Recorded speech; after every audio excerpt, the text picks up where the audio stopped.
Este Mundo Tenebroso, Frank Peretti. Parte 1. Capítulo 7. Na manhã de terça-feira o sol brilhava através das janelas e Maria estava ocupada em sovar, com fúria, uma massa de pão. Anke encontrou o nome e o número no arquivo da igreja, o reverendo James Farrell. Ele não conhecia Farrell, e tudo o que sabia era o mexerico malicioso e de mau gosto que corria acerca do homem que o precedera e que se havia mudado para longe de Ashton desde que deixara a igreja. Era um impulso, uma mera tentativa, disso Anke sabia. Mas sentou-se no sofá, apanhou o telefone e discou o número. Alô? Atendeu a voz cansada de um homem mais velho. Alô, disse Anke, tentando soar agradável a despeito dos nervos retesados. James Farrell? Sim. Quem fala? Aqui é Anke Bush, pastor da... Ele ouviu Farrell dar um longo, conhecedor suspiro. Igreja da Comunidade de Ashton. Acho que deve saber quem sou. Sim, pastor Bush. Então, como responder a essa pergunta? Pensou Anke. Bem, em alguns aspectos, e não tão bem em outros, interveio Farrell, completando o pensamento de Anke. Puxa, você realmente tem se mantido a par das coisas. Bem, não ativamente. Mas recebo notícias através de alguns membros de tempos em tempos. Então acrescentou depressa, alegro-me que tenha ligado. O que posso fazer por você? Conversar comigo, acho. Farrell respondeu. Tenho certeza de que há muita coisa que eu poderia lhe dizer. Estou sabendo que vai haver uma assembleia extraordinária nesta sexta. É verdade? Sim. Um voto de confiança, pelo que sei. É isso mesmo. Sim, passei pela mesma coisa, como sabe. Brownell, Turner, Meyer e Stanley dirigirão aquela reunião também. Deve estar brincando. É estritamente a história que se repete, Anke. Acredite no que digo. Eles tiraram você? Eles decidiram que não gostavam do que eu estava... Anke. Acredite no que digo. Eles tiraram você? Eles decidiram que não gostavam do que eu estava pregando e do rumo que meu ministério estava tomando, e assim alvoroçaram a congregação contra mim e depois deram um jeito de fazer uma votação. Não perdi por muito, mas perdi. Os mesmos 4 sujeitos. Os mesmos 4. Mas agora, é certo o que ouvi dizer? Você realmente eliminou o Stanley da comunhão? Bem, sim. Olhe, isso não é pouco. Não posso imaginá-lo ou permitir que alguém fizesse isso com ele. Bem, os outros 3 fizeram dessa uma questão primordial, não me deixaram mais em paz com relação ao assunto. E para que lado a congregação está pendendo? Não sei. Ela pode estar bem equilibrada. Então como está aguentando tudo isso? Anke não podia pensar em uma forma melhor de enunciar a questão. Disse. Acho que estou sob ataque. Ataque direto, espiritual. Silêncio do outro lado da linha. Alô? Estou aqui, disse Farrell devagar, e pouco. Ele podia imaginar como a experiência da noite anterior pareceria um estranho. Bem, acho que Satanás está realmente envolvido aqui. Farrell estava quase exigindo. Anke, que tipo de ataque espiritual? Anke começou cuidadosamente a sua narrativa, tentando com todas as forças parecer um indivíduo racional e responsável enquanto relatava os pontos principais, a obsessão que Brownell parecia ter em livrar-se dele, a divisão na igreja, o mexerico, a zanga do conselho, as palavras pichadas na frente da sua casa, e depois a luta livre e espiritual por que tinha passado na noite anterior. Farrell interrompia apenas para pedir esclarecimentos. Sei que tudo isso soa como loucura, concluiu Anke. Tudo que Farrell pôde fazer foi soltar um profundo suspiro e murmurar. Que coisa horrível. Bem, como você diz, é a história que se repete. Sempre se encontrou coisas desse tipo, certo? Ou sou eu quem realmente tem um problema aqui? Farrell debateu-se à procura de palavras. Fico contente por ter chamado. Sempre tive dúvidas se devia ou não ligar para você. Não sei se vai gostar de ouvir isto, mas... Farrell pausou a fim de ganhar nova força. Então disse. Anke, você tem certeza de que seu lugar é aí? Anke sentiu suas defesas se erguerem. Sim, creio firmemente de coração que Deus me chamou para aqui. Você sabe que foi por acidente que foi escolhido como pastor. Bem, a gente dizendo isso, mas é verdade, Anke. Você realmente deveria levar isso em consideração. Sabe, a igreja me tirou do cargo. Eles tinham outro ministro escolhido e pronto para assumir, um sujeito com filosofia religiosa ampla e liberal o bastante para satisfazer-lhes. Anke, um sujeito com filosofia religiosa ampla e liberal o bastante para satisfazer-lhes. Anke, realmente não sei como você acabou sendo eleito, mas foi definitivamente algum tipo de acaso organizacional. A única coisa que eles não queriam aí era outro ministro fundamentalista, não depois de todo o trabalho que tiveram para se livrar do anterior. Mas eles me elegeram. Foi um acidente. Brummel e os outros definitivamente não contavam com a sua vitória. Bem, agora sei disso. Está bem, ótimo. Você enxerga a situação. Então, deixe-me passar a um conselho direto. Agora, depois de sexta-feira tudo isto pode muito bem ser irrelevante. De qualquer forma, mas se eu fosse você, trataria de fazer as malas e começaria a procurar uma posição em outro lugar. Não importa o resultado da votação. Anki murchou um pouco. A conversa estava azedando, ele simplesmente aceitar o conselho. Tudo o que podia fazer era suspirar ao telefone. Farrell insistiu. Anki, eu já estive nessa posição, já passei por tudo isso, e sei pelo que ainda terá de passar. Acredite-me, não vale a pena. Deixe que fiquem com a igreja, deixe que fiquem com a cidade toda, apenas não se sacrifique. Mas não posso ir embora. Sim, certo, você recebeu um chamado de Deus. Anki, eu também. Eu estava pronto para entrar na briga, a assumir uma posição por Deus nessa cidade.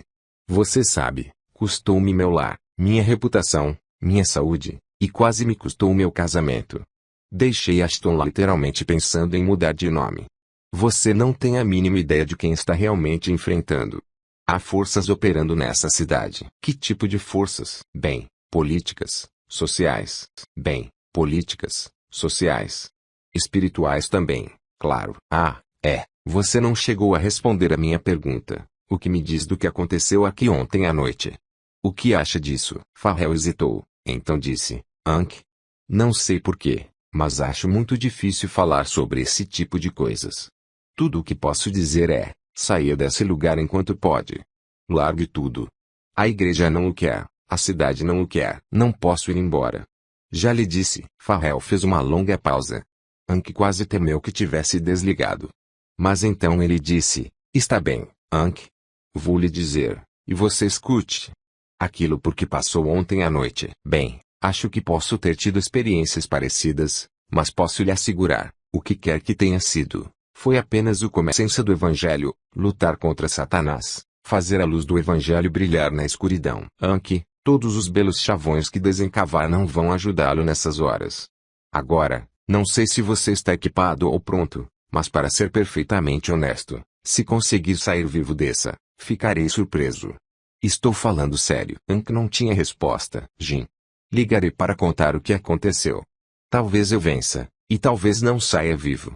Mas Deus não me disse que eu sairia vivo, apenas me disse que ficasse e lutasse. Uma coisa você deixou clara para mim, Satanás quer mesmo esta cidade.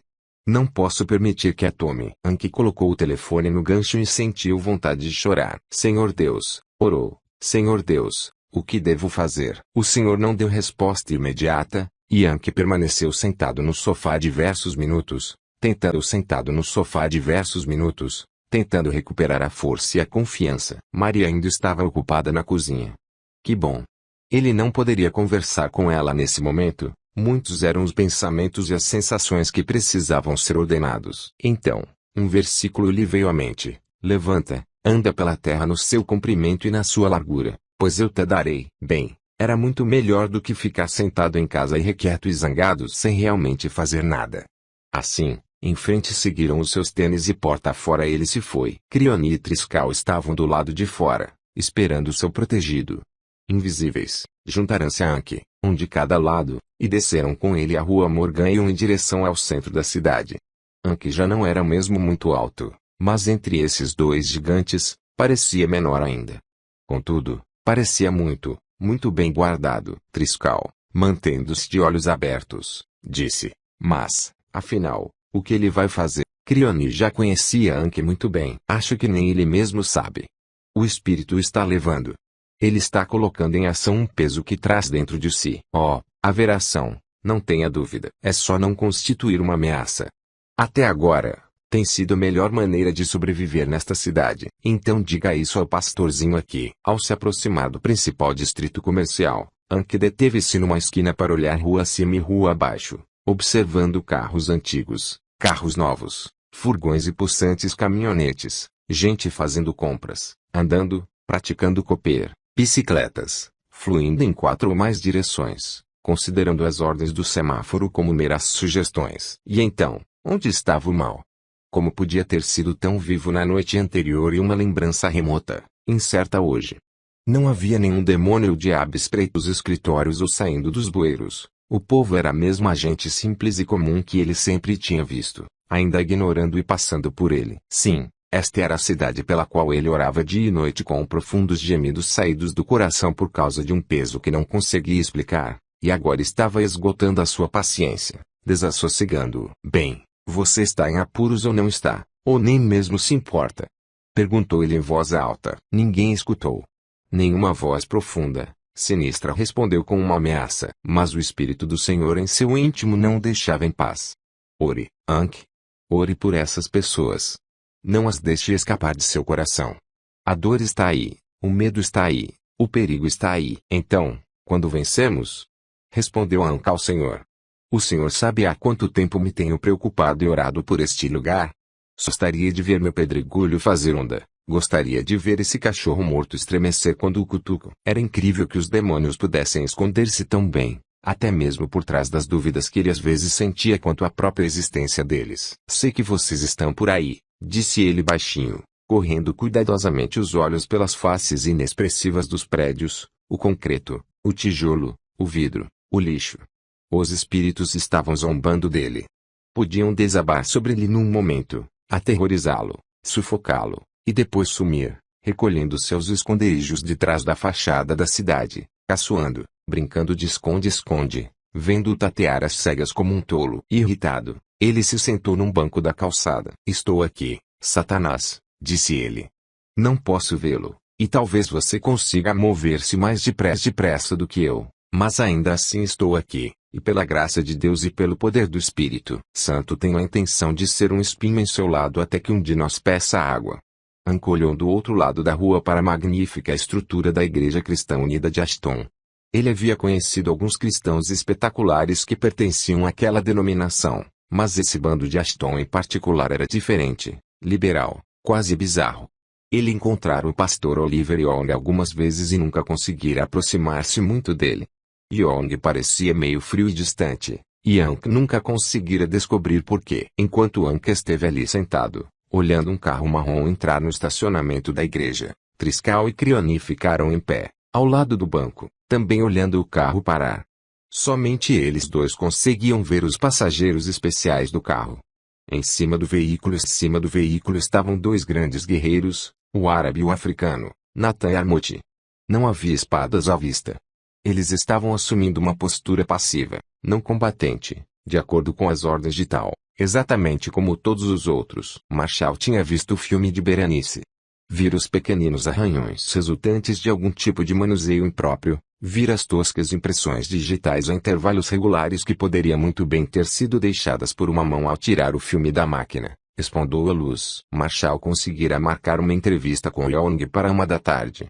Ele entrou com o carro no vasto estacionamento asfaltado às 12h45. Ainda acabando de engolir um hambúrguer de queijo e um café grande. A Igreja Cristã Unida de Ashton era um dos grandes e imponentes edifícios da cidade, construída, em estilo tradicional, com grandes pedras, vila tradicional, com grandes pedras, vitrais, linhas altaneiras, torre majestosa.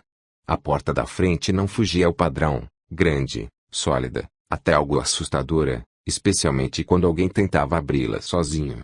A igreja estava localizada próximo ao centro da cidade, e o carrilhão da torre tocava a cada hora e dava um breve concerto de hinos ao meio-dia. Era um estabelecimento respeitado. Young era um ministro respeitado. As pessoas que frequentavam a igreja eram membros respeitados da comunidade. Marshall muitas vezes pensara que respeito e posição deviam ser pré-requisitos para ser aceito como membro. Ele engajou a grande porta da frente em breve embate de braço de ferro e finalmente conseguiu entrar. Não, esta congregação jamais havia economizado, disso estava certo. O piso da entrada, das escadas, do templo em espesso carpete vermelho, o madeirame era todo de carvalho e nogueira, escurecido e envernizado. Além disso, havia todo aquele latão, maçanetas, cabides para casacos, corrimão das escadas, arremates das janelas, tudo em latão. As janelas, naturalmente, eram vitrais, todos os tetos eram elevados, com grandes candelabros pendentes, e delicado arabesco. Marshall entrou no templo através de outra pesada porta e caminhou pelo longo corredor central até a frente. Esse aposento era um misto de teatro lírico e caverna. A plataforma era grande, o púlpito era grande, a galeria do coro era grande.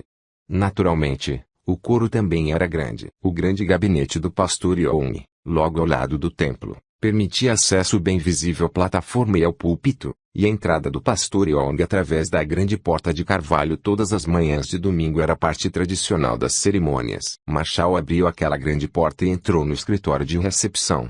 A bonita secretária cumprimentou-o, mas não sabia quem ele era. Ele lhe disse. Ela examinou o livro horário e confirmou a entrevista. Marshall também examinou o horário, lendo de cabeça para baixo novamente. O horário das 22:00 HS estava marcado a Bromell. Bem, Marshall, disse Young com um sorriso e um aperto de mão cordiais e sistemáticos. Entre. Marshall seguiu Young para dentro de seu luxuoso gabinete. Young, um homem corpulento de seus 60 anos, com rosto arredondado, óculos de aro fino, e cabelos finos e bem assentados, parecia satisfeito com a posição que desfrutava tanto na igreja quanto na comunidade. As paredes apaineladas ostentavam muitas condecorações de organizações comunitárias e beneficentes. Ao lado delas, havia diversas fotos emolduradas de Young posando com governador, alguns evangelistas populares, alguns autores, e um senador. Atrás de sua imponente escrivaninha, Young criava um perfeito quadro do profissional bem-sucedido. A cadeira de couro, de espaldar alto, tornava-se um trono, e o próprio reflexo do homem no topo da mesa o tornava ainda mais pitoresco e impressionante, como uma montanha refletida em lago alpino. Com um gesto, ele indicou a Marshall uma cadeira, e Marshall sentou-se, notando que afundava a um nível em que seus olhos ficavam bem abaixo dos de Young. Começou a sentir um conhecido quê de intimidação. Todo esse gabinete parecia projetado para esse fim. Belo gabinete, comentou ele. Muito obrigado, disse Young com um sorriso que empurrou as bochechas, empilhando-as contra as orelhas. Reclinou-se em sua cadeira, os dedos entrelaçados e agitados na beirada da escrivaninha. Gosto dele, sou grato por ele, e aprecio bastante o calor, a atmosfera deste lugar. Deixa a gente à vontade. Deixa você à vontade. O Clarim. Oh, recuperando-se. Você recebeu o de hoje? Sim, estava muito bom. Muito alinhado, no estilo. Você trouxe consigo um pouco da classe de cidade grande, pelo que vejo. De repente, Marshall não sentia muita vontade de falar. Fico contente por você estar aqui conosco, Marshall. Esperamos ter um relacionamento muito bom. Oh, sim, obrigado. E então, o que o trouxe aqui? Marshall remexeu-se um pouco, e então ergueu-se de um salto. Aquela cadeira o fazia sentir-se demasiadamente como um micróbio debaixo do microscópio. Da próxima vez, trarei minha própria escrivaninha enorme, pensou ele. Deu uma volta pelo gabinete, tentando parecer despreocupado. Temos muito o que cobrir em uma hora, começou. Podemos sempre marcar outros horários. Sim, claro. Bem, antes de mais sempre marcar outros horários. Sim, claro. Bem, antes de mais nada, Sandy, é minha filha. Fugiu de casa ontem à noite. Não tivemos notícia alguma, não sabemos onde ela está. Ele deu a Young uma rápida sinopse do problema e seu histórico, e Young ouviu atentamente, sem interromper. Então, perguntou Young, afinal, você acha que ela deu as costas aos seus valores tradicionais e isso o perturba? Olhe, não sou uma pessoa profundamente religiosa, sabe como é. Mas algumas coisas têm de ser certas, e algumas coisas têm de ser erradas, e minha dificuldade com Sandy é ela ficar apenas pulando de um lado para outro da cerca. Young ergueu-se majestosamente de sua escrivaninha e caminhou até Marshall com ar de um pai compreensivo. Colocando a mão no ombro de Marshall, disse, você acha que ela é feliz? Provavelmente porque está perto de mim toda vez que a vejo. E isso pode ser devido ao fato de você ter dificuldade em compreender o rumo que ela está agora escolhendo para a própria vida. É óbvio que você projeta um desagrado definido em relação às filosofias dela. Sim, e em relação à professora que despeja todas aquelas filosofias em cima dela. Você conhece aquela? Qual é mesmo o nome? Professora Langstrath, da faculdade? Young pensou, depois meneou a cabeça. Acho que Sandy já fez 2 cursos com ela, e a cada trimestre descubro que minha filha está ainda mais fora da realidade. O pastor deu uma risadinha. Marshall, parece-me que ela está apenas explorando, apenas tentando conhecer o mundo. O universo em que vive. Você não se lembra de quando estava crescendo? Havia tanta coisa que simplesmente não era verdadeira até que você pudesse comprová-la por si mesmo. Provavelmente, é isso. Ela é uma garota muito inteligente. Tenho certeza de que apenas precisa explorar, encontrar-se. Bem, quando ela descobrir onde está, espero que telefone. Marshall, estou certo de que ela se sentiria muito mais à vontade para telefonar se pudesse encontrar corações compreensivos em casa. Não temos o direito de determinar o que outra pessoa deve fazer consigo, ou pensar a respeito de seu lugar no cosmo. Cada pessoa precisa encontrar seu próprio caminho, sua própria verdade. Se algum dia vamos conviver como uma família civilizada aqui neste planeta, teremos de aprender a respeitar o direito que os outros têm a seus próprios pontos de vista. Marshall percebeu um vislumbre de déjà vu, como se uma gravação do cérebro de Sandy tivesse sido ligada ao de Young. Não pôde deixar de perguntar: você tem certeza de que não conhece a professora Langstrath? Absoluta, respondeu Young com um sorriso. E Alfred Mel, o delegado de polícia? Marshall observou-lhe o rosto. Estaria ele se debatendo em responder? Young finalmente disse: posso tê-lo visto uma vez ou outra. Estava apenas tentando juntar o nome ao rosto. Bem, ele pensa como você. Fala muito a respeito de as pessoas se darem bem e não causarem encrencas. Como foi que ele chegou a ser um tira? Palavra que não sei. Mas não estávamos falando de Sandy? Está bem. Pode falar. Young continuou. Todas as perguntas com as quais você está se debatendo, as questões do certo e errado, ou o que é a verdade, ou nossos pontos de vista diferentes a respeito desses assuntos. Tantas dessas coisas são impenetráveis, a não ser no coração. Todos nós sentimos a verdade como um pulsar comum em cada um de nós.